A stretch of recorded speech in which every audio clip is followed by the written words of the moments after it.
O vídeo de hoje é sobre a Vibra Energia. Você conhece essa empresa? A Vibra Energia é a maior distribuidora de combustíveis do Brasil. Tem 25% de market share no mercado, ok? Mas quais serão os seus fundamentos econômicos? Nesse vídeo eu vou fazer a avaliação econômico-financeira completa da Vibra Energia. E como brinde, eu vou fazer uma comparação da Vibra Energia com a Ultrapar. Qual será a melhor empresa? Será que é a Vibra ou a Ultrapar? E será que vale a pena investir em distribuição de combustíveis? Então, se você gosta desse tipo de conteúdo, já dá um like para não esquecer e bora pro vídeo. Mas para início de conversa, pessoal, que empresa que é essa? Vibra Energia. Então, a Vibra Energia é a antiga BR Distribuidora e é uma das maiores empresas do Brasil do segmento de energia. Ela trabalha sim com a distribuição de combustíveis e lubrificantes, mas atualmente ela também tem um parque gerador de energia. E isso você não sabia, né? Vou falar sobre isso daqui a pouco. Ela foi fundada lá em 1971 pela Petrobras com o nome de BR Distribuidora. E lá pelos idos de 2019 começou a sua privatização. Nesse ano a Petrobras reduziu a sua participação e ficou apenas com 41%. E lá pelos idos de 2021 a Petrobras vende todas as suas ações e vai embora, ok? Em 2021 ela muda de nome e deixa de ser chamada de BR Distribuidora e passa a ser chamada de Vibra Energia. Esse nome está mais na moda, né? É um nome mais abrangente, ele passa um compromisso com a transição energética, esse tipo de coisa. A Vibra hoje atende 7.500 postos no Brasil e tem um market share do setor de combustíveis, né, de distribuição de combustíveis, de algo em torno de 25%. Lembra quando eu falei que a Vibra Energia é uma geradora? Mas que história que é essa, né? A Vibra que todo mundo conhece mexe com venda de combustíveis e lubrificantes, né?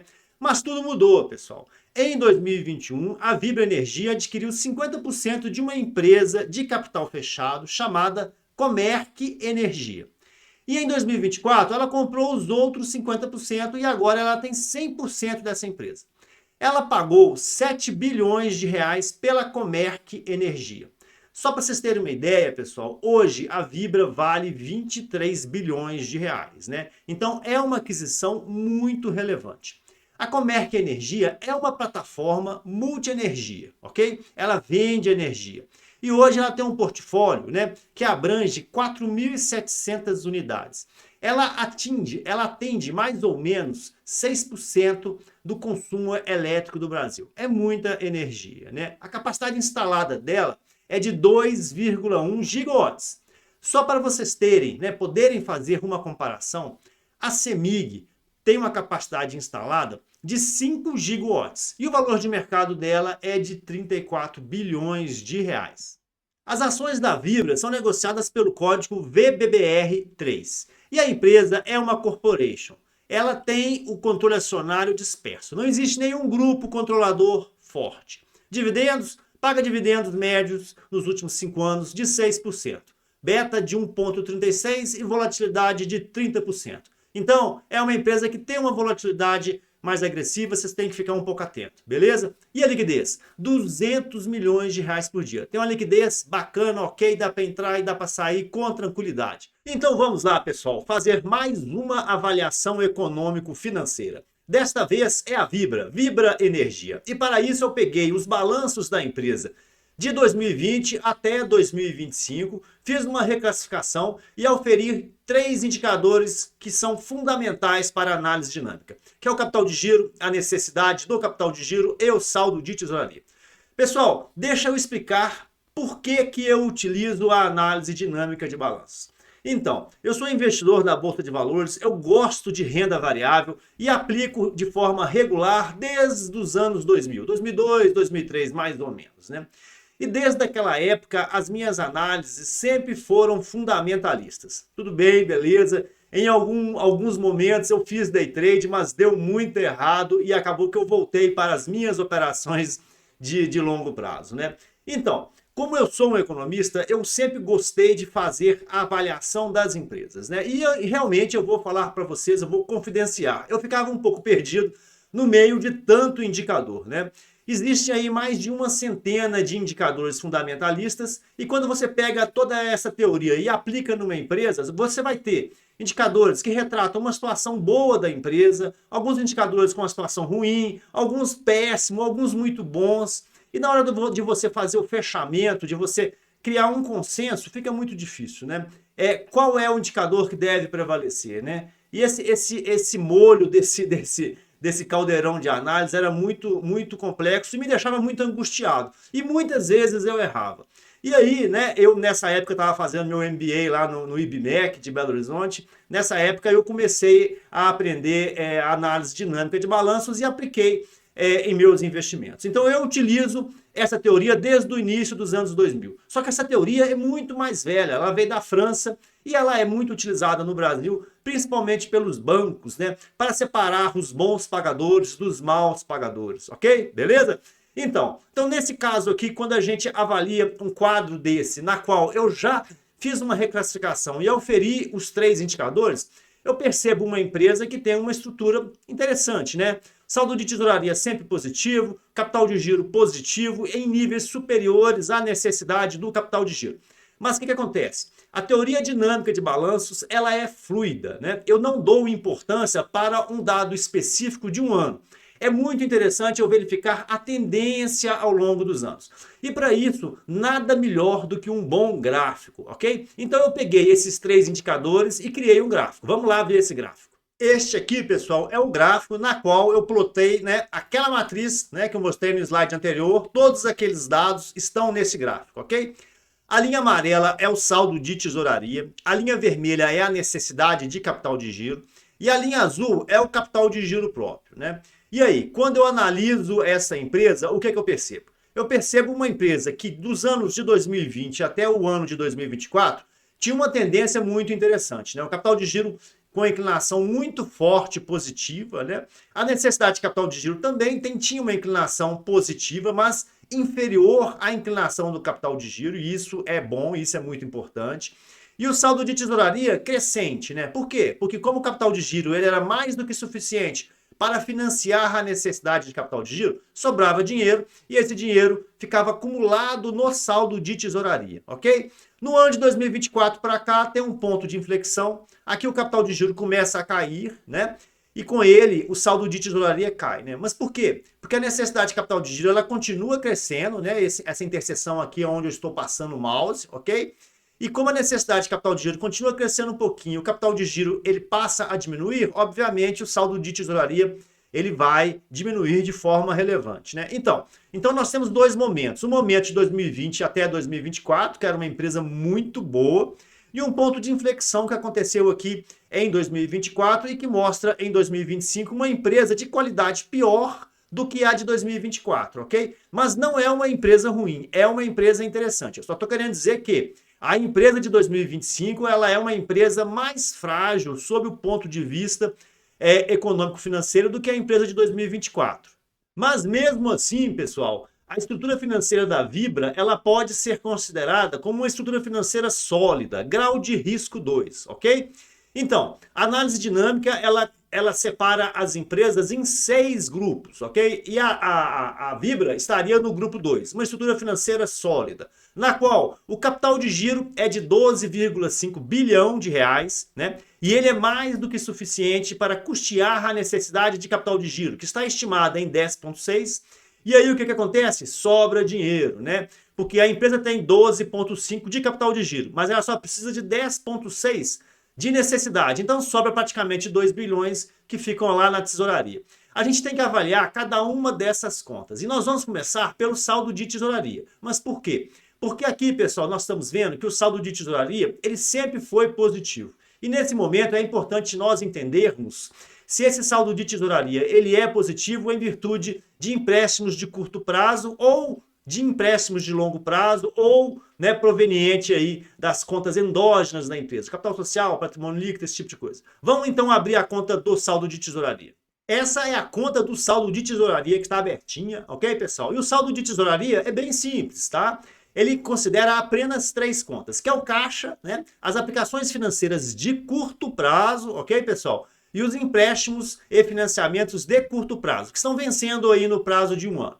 E o que nós percebemos? Que sim, a Vibra tem empréstimos de curto prazo, inclusive de valores relevantes. Agora, em 2025, tem aí algo em torno de 3,5 bi, mas o caixa dela é muito superior, está em torno de 5,4. Então, pessoal, mesmo que esse dinheiro aqui não existisse, né? Se esse dinheiro aqui, se esse empréstimo de curto prazo não tivesse sido contraído, ou melhor, se a empresa pegasse esse dinheiro que ela tem aqui no caixa, né, de 5,4, quitasse os empréstimos de curto prazo, ainda ficaria 1,3 bilhão de saldo de tesouraria. Então a notícia boa é a seguinte: a empresa tem sim empréstimos de curto prazo, mas eles são totalmente irrelevantes para a composição do saldo de tesouraria. Tá? Esse dinheiro, essa folga que a empresa tem aqui, ela veio do capital de giro e ela veio da diferença entre o capital de giro e a necessidade do capital de giro. Ou seja, está sobrando dinheiro na empresa. Então, pessoal, dá para você perceber que aqui no saldo de tesouraria são contas erráticas, são contas simples, são contas que não tem muita gestão. Isso aqui é somente consequência das contas estratégicas que estão no capital de giro e das contas operacionais que estão na necessidade do capital de giro. Então, por esse motivo, nós temos que ir lá nessas duas contas e verificar como essas contas estão sendo conduzidas ao longo dos anos para conseguir entender a situação econômico-financeira da empresa. Essa é a conta da necessidade do capital de giro aberta, ok, pessoal? E aqui pelo ativo você tem as contas a receber, que é os clientes, estoques, tributos a recuperar. No passivo você tem as obrigações, salários, fornecedores, esse tipo de coisa. Então o que acontece, pessoal? As contas que compõem a necessidade de capital de giro são contas operacionais e que se relacionam diretamente com o crescimento do faturamento. Então, pessoal, é de se esperar que a necessidade do capital de giro ela aumente na medida que o faturamento da empresa aumenta, ok? E é por isso que a primeira coisa que eu faço quando eu abro essa conta de necessidade do capital de giro é comparar o comportamento do crescimento da necessidade do capital de giro ao longo dos anos com o crescimento da receita, ok? E no caso da Vibra, em 2020, né, a empresa ela tinha um faturamento de 81 bilhões de reais e agora em 2024 tem um faturamento de 172 bi, né? Esse faturamento cresceu em 111%. Mas, pessoal, a necessidade do capital de giro cresceu em apenas 83%. Então aqui evidencia o quê? Evidencia que a Vibra é uma empresa bem administrada sob o ponto de vista da necessidade do capital de giro, ok? Se a gente pega o balanço inteiro, essas contas cíclicas, tanto do ativo quanto do passivo, já daria um joinha para ela, porque houve uma boa gestão. Agora, essa necessidade do capital de giro, ela cresceu menos do que poderia crescer, ok? Mas por quê? Principalmente em virtude de duas contas que estão coloridinhas aqui de verde, ok? O contas a receber, que na verdade é a conta de clientes, né? Ela diminuiu o seu prazo médio de recebimento, que lá em 2020 era de 18 dias e agora é de 10, né? Então vamos lá, pessoal, para ficar bem firme na cabeça de vocês. O que aconteceu? Quando a Vibra ela faz uma venda, ela dá um prazo de pagamento, né? Eu estou querendo dizer que lá em 2020, o prazo médio de pagamento, né, que os seus clientes pagavam as faturas para a Vibra, era de 18 dias. E agora é de 10 dias, né? Então, aí a Vibra atuou ou diminuindo o prazo que ela concede a seus clientes, né? Ou ela está fazendo uma melhor gestão da inadimplência. Ela tem menos dinheiro aqui no contas a receber atrasado, ok? De qualquer forma, mostra uma gestão adequada. Por outro lado, a conta de estoques, né, também teve uma gestão adequada. Lá em 2020, né, o prazo médio de giro dos estoques era de 16 dias. Agora, em 2024, o prazo médio de giro dos estoques é de 13 dias. Então, diminuiu de 16 para 13, diminuiu em 3 dias, né? Aí você pode falar, é muito pouco. Mas são 3 dias, né? E no contas a receber são 8, então são 11, né? Então esses 11 dias é um terço de um mês, mais de um terço, né? E isso faz diferença na gestão financeira de uma empresa. Então a Vibra, sob o ponto de vista da necessidade do capital de giro, ela é muito bem administrada, ok? Vamos ver agora o capital de giro.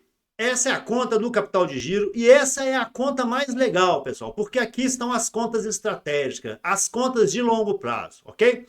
O que nós vemos quando eu analiso o capital de giro da empresa? Eu percebo que a empresa tem um capital de giro relevante, né? Teve seu ápice lá em 2024, quando bateu um capital de giro de algo em torno de 17 bilhões de reais, ok? E aqui em 2025 está batendo 13 bilhões de reais, né? Então aqui mostra aquilo que evidenciei lá no início da nossa análise. O capital de giro foi crescendo até 2024 e de 24 para cá ele caiu um pouquinho, né? E aí teve aquele ponto de inflexão que merece um cuidado, né? Mas vamos lá, vamos ver de uma forma geral quais são os pontos interessantes do capital de giro da Vibra, né? Em primeiro lugar, pessoal, eu separo 3 contas aqui. Aqui no mouse, que é a conta de investimento, imobilizado e intangível, né? Eu somei quanto que a empresa tinha nessas 3 contas em 2020 e somei quanto que a empresa tinha nessas 3 contas aqui no mouse em 2025, né?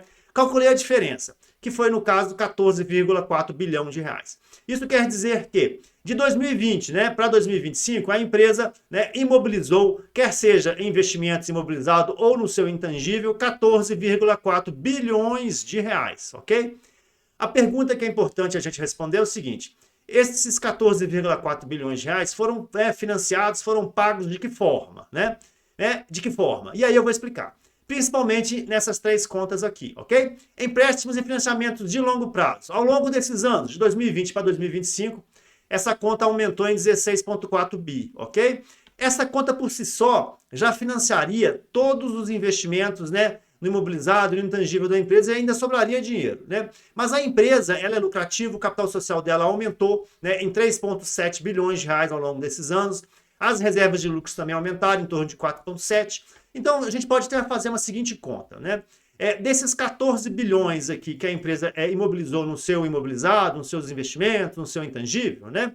Se a gente somar aquilo que foi criado de forma endógena, que é o capital social e as reservas de lucro, né, que dá aproximadamente aqui 8 bilhões de reais, né?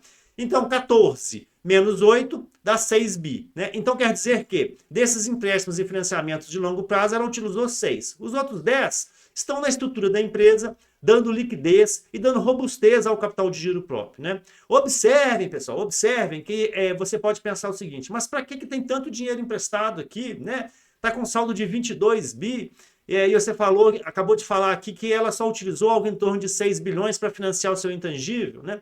Mas o que acontece? Desses 22 bi que estão aqui em cima, que é o capital, que é os empréstimos de longo prazo, né? Desses 22 bi, 12 é a conta final aqui, né? Então a empresa precisa desse dinheiro, desses empréstimos de longo prazo, para fortalecer o seu capital de giro próprio, ok? Isso é incontroverso. Só que isso vai ter consequência no endividamento da empresa e no resultado financeiro. Vamos lá ver como é que estão essas contas. Essa é a conta do endividamento da empresa, né? E é uma conta muito tranquila, pessoal, beleza? Mas por que eu digo? Aqui em 2024, né, a empresa tinha uma dívida líquida de algo em torno de 10,3 bilhão de reais, ok? Existe uma métrica no mercado financeiro que é pegar a dívida líquida e dividir pelo EBIT, né, para tentar entender se a empresa está endividada ou não. E aqui em 2024, se a gente pegasse a dívida líquida de 10,3 bilhão de reais e dividisse pelo EBIT de 8,7 bilhão, nós teríamos um indicador de 1,2, que seria um indicador tranquilaço de uma empresa muito pouco endividada, né? Então, esse endividamento aqui de 10,3 bilhão de dezembro de 2024 é super tranquilo, não me deixaria nem um pouco tenso, né?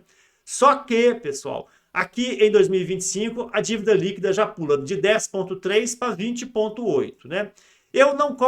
A gente não pode pegar essa dívida líquida e dividir pelo EBIT do primeiro trimestre de 2024, porque senão fica errado, né? Porque essa dívida ela é anual e esse indicador ele tenta te retratar em quantos anos que a empresa, pegando o seu EBIT, ela liquida a dívida líquida, né?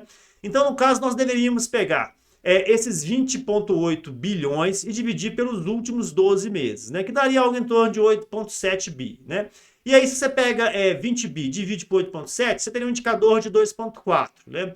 Então, ou seja, a Vibra, em dezembro de 2024, ela tinha uma situação muito ok, só que ela deu um passo importante de 2024 para 2025, ela dobrou o seu endividamento, a sua dívida líquida, e isso já merece um ponto de atenção. Principalmente porque nós vamos ver que os resultados da Vibra são modestos, né? Como são, né? Como deveriam de ser mesmo uma distribuidora de energia. Vamos lá ver os dados da DRE, bora lá. Esses aqui são os dados da DRE. Eu só utilizo 4, pessoal, que é o faturamento, o CMV, o EBIT e o lucro líquido, né? Vocês podem achar que é pouco, mas quanto mais indicador, mais vocês vão ficar confusos, né? E o que eu percebo? Eu percebo uma empresa que tem o faturamento crescente ao longo dos anos, saindo de 81 bi, batendo seus 172, né?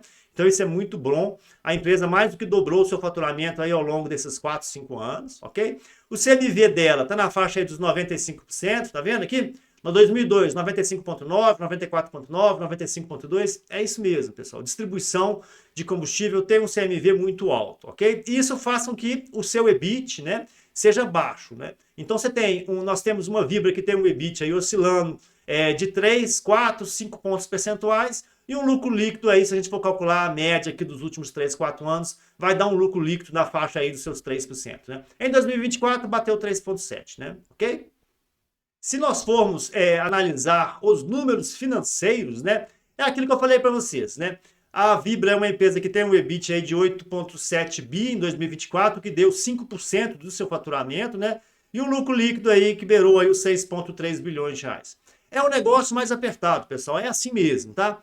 Há poucos dias atrás eu divulguei um estudo sobre a Ultrapar, e os dados da Vibra são até melhores do que o da Ultrapar, né? Tanto em relação à estrutura de capital, quanto em relação à DRE, a performance operacional, né? O faturamento da Ultrapar está em torno de 136, a Vibra está em torno de 170, o CMV da Ultrapar é maior, o EBIT é menor, o lucro líquido está na faixa de 2%. Então nós temos uma Vibra que ela tem indicadores fundamentalistas de melhor qualidade e os resultados, né, os resultados operacionais que são retratados na DRE também são melhores, né? E isso tudo, pessoal, é por causa do nível de faturamento, né? A Vibra é uma empresa que fatura mais, né? 136 a Ultrapar, aqui 170, isso dá diferença, principalmente porque nós estamos falando de uma empresa de baixa margem, né? Bora lá então fazer a avaliação, fazer o fechamento do vídeo, ok? Bora lá. Então vamos lá, pessoal. Vale a pena ou não investir em Vibra? Deixa eu fazer aqui um resumão do que eu vi na parte econômico-financeira dessa empresa. Sob o ponto de vista dos indicadores dinâmicos, é uma empresa ok, beleza? Agora em 2025 ela é ok, já foi melhor, perdeu qualidade. Vou falar sobre isso. Mas qual que é a situação atual? É uma empresa que tem um capital de giro aí na faixa dos 12, 13 bilhões de reais. A necessidade de capital de giro é menor, está na faixa dos 10, 11, e aí sobra dinheiro, sobra 2 bilhões de reais na tesouraria. A Vibra é uma empresa que tem uma estrutura financeira muito boa, muito adequada, sem o menor risco de liquidez, ok? Mas ela já foi melhor. E essa piora, ela aconteceu em virtude do aumento do endividamento da empresa, que aconteceu de 24 para 25. Hoje, a dívida líquida da Vibra está em torno de 21 bilhões de reais. E é uma empresa que tem um EBIT anual na faixa dos 8,7, 8,8 bilhões de reais. Então, ela é uma empresa endividada? Existe uma métrica no mercado que é pegar a dívida líquida e dividir pelo EBIT. Quando nós pegamos a dívida líquida da Vibra de 21 bilhões de reais e dividimos pelo EBIT de 8,8, nós temos um indicador de 2,4. Esse indicador é bom? É ruim? A Vibra é uma empresa endividada? Gente, o que acontece? Quanto menor for esse indicador, melhor, né?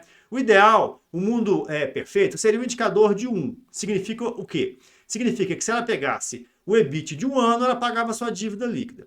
No caso da Vibra, ela tem um indicador de 2,4. Isso significa que ela precisa de 2,4 anos, pegando 100% do seu EBIT para quitar a dívida líquida, né? Obviamente isso não é possível, né, pessoal? Porque depois do EBIT ainda tem despesa financeira, ainda tem impostos, existem outras contas para pagar, né? Mas de qualquer forma, o que dá para perceber é que a situação econômico-financeira da Vibra de 24 para 25 piorou, né? Agora, o que tem aí, né? O que tem? E principalmente de 21 para cá, que as coisas elas vão acontecendo, né?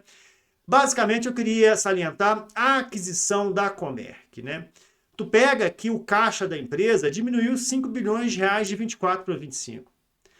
Observe que o endividamento da empresa aumentou, né, algo em torno de 4 bilhões, a dívida bruta de longo prazo, de 24 para 25. Então, quando você soma esses números, né, você tem uma situação hoje da Vibra, né, de endividamento que é bem pior do que a de 2024. 2024, se não falha a memória, o indicador dívida líquida dividido pelo EBIT era de 1,2. Agora é 2,4. Piorou muito, né? Tá ruim? Ainda dá para aceitar, mas está no limite, ok, pessoal? Vamos lá. E em relação à questão operacional da empresa. A Vibra é uma empresa que vai te dar aí 170 bilhões de reais de faturamento anuais, né? É a líder de mercado. Ela tem um market share de 25%, né? Pensou posto de gasolina, pensou posto BR, pensou Vibra, né? O que acontece, pessoal? O custo da mercadoria vendido, né, de distribuidoras de energia é muito alto, né? Nós acabamos de estudar a Ultrapar e também tomamos um susto com o CMV da Ultrapar. No caso da Vibra, o CMV está na faixa dos 95. Isso significa o quê? Que a cada R$ 100 que ela fatura, 95%, ou seja, R$ 95 é para pagar o custo daquele produto que ela vendeu, né? É muita coisa. Então, no caso da Vibra, é uma empresa que vai te dar um EBIT baixinho de 3,5% e um lucro líquido médio na faixa de 2, 2,5%, né?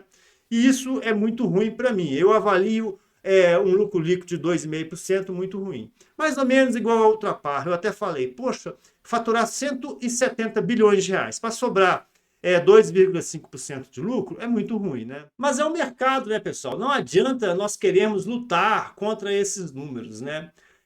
Grande parte dos indicadores, do CMV, o EBIT, o lucro líquido, isso é dado pelo mercado. Você tem que se ajustar, né? Dificilmente você vai formar preço. Quando você forma preço de forma incisiva, aí você consegue gerenciar suas margens, né? Mas poucas empresas têm uma possibilidade de fazer isso, né? No caso da distribuição, né, historicamente é um setor que tem um CMV muito alto, historicamente é um setor que tem um lucro líquido baixo, né? E aí, vale a pena investir na Vibra, né? Eu acho o seguinte, a Vibra tem um monte de problema. Vamos citar um a um aos poucos, né? E um grande problema que eu acho é essa questão da Comerc, né? Eu não concordo com a aquisição da Comerc de forma alguma, né? Respeitando a minha insignificância no processo todo, né? Mas eu, como analista, como investidor, melhor dizendo, eu não concordo. Eu acho a Comerc um negócio ruim, né? Analisei os resultados da Comerc ano a ano de 2022 para cá. É uma empresa que, de forma recorrente, dá prejuízo. Ela tem 20 anos de história aí, mas ela ainda está em fase de consolidação. A minha avaliação está muito alinhada com a avaliação do mercado, né? Acho que a Vibra pagou caro pela Comerc, ok? E a Vibra, ela está, assim, apostando no vetor da energia renovável, de mudar a roupagem, né, do ecologicamente correto. Eu quero ser uma empresa de energia, eu não quero ser uma empresa que vende combustível fóssil, esse tipo de coisa. Mas acho que ela pagou muito, pagou caro, né? Eu fiz um vídeo há 6, 7 meses atrás que fala bem essa situação da Comerc, né? É um dos meus primeiros vídeos, né? A questão de áudio, som, não está como a de hoje, né? Não que a de hoje esteja boa, ainda estou lutando aí com a questão de áudio, som, para mim não está legal, mas lá atrás estava pior ainda. Mas aqui, o que importa, se você quiser entender um pouquinho sobre essa questão da Comerc, lá no vídeo que eu fiz há uns 6, 7 meses atrás, tem um capítulo que fala somente sobre a Comerc. Assim, eu acho que foi um péssimo negócio, eu acho que pouco agregou e ainda não veio resultado nenhum para a mesa, né? Lembrando que essa aquisição ela foi feita em escala, parte foi feita em 2021, parte foi feita em 2024, né? Mas vale a pena investir na Vibra? A minha avaliação particular é que não, né? Por quê? Porque eu não quero ser sócio de um negócio para ganhar 2, 2,5% na última linha, né? Eu acho que negócio tem muito risco. Existe muito risco em abrir uma empresa, em ser sócio, em comprar ações de uma empresa, né? E aí, o que acontece? Você tem que ter margem, porque qualquer coisinha que possa acontecer vai comer a sua margem inteira lá, você vai ficar no vermelho, esse tipo de coisa, né? Existe uma briga de foice na distribuição de energia de combustíveis no Brasil, né? Você tem a Vibra, você tem a Shell, você tem a Ultrapar, são poucos players, né? Mas é uma disputa arriscada pelos pontos de distribuição, né? Então, em virtude disso, eu acho que, para mim, eu acho que não vale a pena. Por quê? Porque eu tenho ativos melhores na bolsa, ativos mais tranquilos, né? Para que eu vou escolher um ativo mais complexo, que dá mais trabalho, que tem margem pequena, que o preço ele tem uma influência governamental? Para quê? Tem tanta empresa na B3 que é mais tranquila. Então, nesse sentido, né, apesar dos indicadores dinâmicos aprovarem a empresa, sob o ponto de vista do business, do negócio, eu acho que ele é meia boca, fraco. Eu tô fora, para mim não serve, entendeu? Mas para quem realmente quer investir no setor de distribuição, qual será que é a melhor empresa? Ultrapar ou Vibra, né? Vou fazer uma comparação rapidinho. Faturamento, quem fatura mais? Vibra. Vibra fatura seus 167 bilhões de reais por ano, enquanto a Ultrapar está chegando aí nos 130 bilhões, né? A Vibra tem um market share maior do que a Ultrapar, né? A Vibra tem um market share de algo em torno de 25% e a Ultrapar 18%. E isso justifica o faturamento da Vibra ser maior do que o da Ultrapar. E os indicadores dinâmicos? Qual possui a melhor estrutura financeira? Vibra, né? Principalmente porque a Ultrapar tem um saldo de tesouraria negativo. E a Vibra, a diferença entre o capital de giro e a necessidade de capital de giro está girando algo em torno aí de 2 bilhões de reais. Então a Vibra é uma empresa que tem uma liquidez maior e isso é muito importante, né? Endividamento. Qual é a melhor empresa sobre esse aspecto, né? Então vamos lá. Ambas empresas possuem o indicador dívida líquida dividido pelo EBIT em torno de 2,3, 2,4. Basicamente a mesma coisa. A dívida líquida da Vibra hoje, ela é maior do que a dívida líquida da Ultrapar, ok? A Vibra deve mais ou menos 21 bilhões de reais e a Ultrapar 12,3. Um ponto importante para salientar aqui é o seguinte: a Vibra pisou no acelerador no endividamento de 2024 para 2025, ok? Antigamente, em 2024, a dívida líquida estava em torno de 10, agora passou para 20. Isso significa que nós vamos ter, nos próximos anos, um resultado financeiro pior na Vibra, né? No mínimo, o dobro, né? A empresa deve pagar o dobro de despesas financeiras nos próximos anos, ok? CMV, o custo da mercadoria vendida. Quem tem o menor custo da mercadoria vendida? Incrivelmente, a Ultrapar, que tem 93% de CMV, e a Vibra 95%. Eu não sei por quê. Talvez seja o combustível russo, né, que esteja sendo comprado aí pela Ultrapar, como um colega nosso aqui inscrito no canal escreveu nos comentários, né? Enfim, EBIT. O EBIT é mais ou menos a mesma coisa, entre 3,5% e 4%, tá? E o lucro líquido? O lucro líquido da Vibra hoje é um pouquinho maior do que o da Ultrapar. A Vibra, ela tem um lucro líquido na faixa de 2,2 e a Ultrapar 1,5. Mas esse lucro líquido, pessoal, ele vai diminuir nos próximos anos, né? Porque a empresa vai ter despesas financeiras mais robustas porque ela entrou no endividamento maior, ok? Então, qual que é a sua conclusão? Eu vou falar qual que é a minha. Bem, eu não gosto de nenhuma das duas, né? Principalmente em virtude da margem. É um negócio que tem uma margem líquida muito pequena e aí eu tô fora.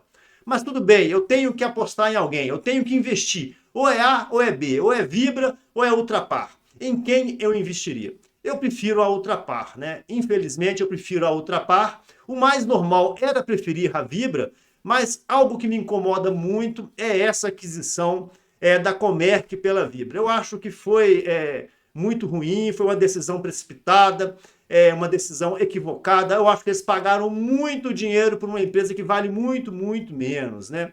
Em virtude disso, eu prefiro a Ultrapar. Tem uma outra característica também que eu acho muito importante. A Vibra é uma corporation, né? É como se fosse uma empresa sem dono, entregue aos administradores, aos seus diretores. A Ultrapar, ela tem dono, né? E eu gosto muito desse sentimento de dono, né?